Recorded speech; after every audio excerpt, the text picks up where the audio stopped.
President Trump, as we know, has had a conference call with governors, and some of that audio has come out, and we're using it. And in it, he says to governors, he says, you're weak. He says, many of you should be, not showing this weakness. We're laughing stocks. You need to dominate. You need to dominate.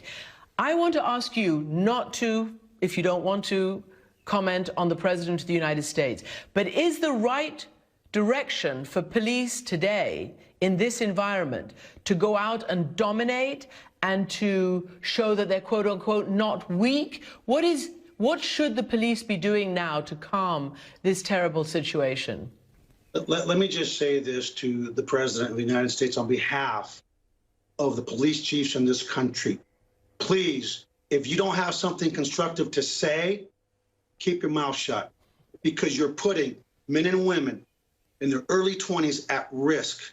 It's not about dominating, it's about winning hearts and minds. And let's be clear, we do not want people to confuse kindness with weakness, but we don't want ignorance to ruin what we've got here in Houston. And speaking for my colleagues across the country, where their officers are being injured, community members are being injured, if you don't have something to say, like Forrest Gump, then don't say it, because that's the basic tenets of leadership, and we need leadership now more than ever. And it hurts me to no end, because whether we vote for someone, we don't vote for someone, it's still our president. But it's time to be presidential and not try to be like you're on The Apprentice. This is not Hollywood. This is real life, and real lives are at risk. And I ask the American people to please join with the police, stand together. Let's shift this to where it needs to be, to the voting booth. Pay attention to the hearts and of the people that we elect. And the reason this stuff happens is because too many people right now in this country that are throwing